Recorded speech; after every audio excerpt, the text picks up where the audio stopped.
माझं शहर माझी जबाबदारी या उपक्रमाअंतर्गत कोल्हापूर महानगरपालिकेतर्फे आज सकाळी 7 वाजल्यापासून शहरात व्यापक महास्वच्छता मोहीम राबविण्यात आली। या मोहिमेत तब्बल 30 टन कचरा गोळा करण्यात आला। शहरातील प्रमुख रस्ते, दुभाजक आणि फुटपाथची सफाई करण्यात आली असून साचलेली खर माती, तणकट तसेच अडथळा निर्माण करणारी झाडे झुडपे हटविण्यात आली। तावडे हॉटेल येथील शहराच्या मुख्य प्रवेशद्वाराजवळ महापौर रूपाराणी निकम आणि आयुक्त के मंजुलक्ष्मी यांच्या हस्ते मोहिमेचा शुभारंभ करण्यात आला।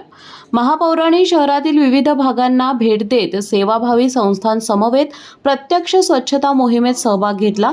कावळा नाका येथे छत्रपती ताराराणी यांच्या पुतळ्याची पाण्याच्या पाईपद्वारे पाणी मारून स्वच्छता करण्यात आली।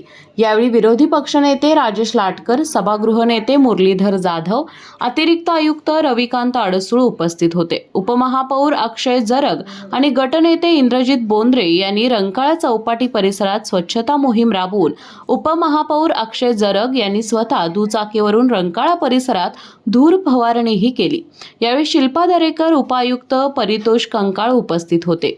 ही मोहीम शेंडा park, RK Nagar Naka, Rankala tower, Phulewadi fire station, Dasara Chowk ते उमा टॉकीज ते रेणुका मंदिर चौक ते hockey stadium, Chhatrapati Shahu mill Chowk ते KSBP चौक ते टेंबलाई नाका, कावळा नाका ते दाभोळकर कॉर्नर चौक ते दसरा चौक, टेंबलाई नाका ते कावळा नाका ते धैर्यप्रसाद चौक, CPR चौक ते कलेक्टर ऑफिस चौक ते धैर्यप्रसाद हॉल तसेच तावडे हॉटेल आणि कावळा नाका या मुख्य मार्गांवर राबवण्यात आली। यावेळी नगरसेविका प्रतिज्ञा उत्तुरे, नगरसेवक वैभव माने, स्वरूप कदम, प्रताप सिंह जाधव, नगरसेवक विशाल चव्हाण, अमर समर्थ, विनायक फाळके, दिलशाद मुल्ला यांच्यासह नगरसेवक आणि महापालिका अधिकारी, कर्मचारी उपस्थित होते।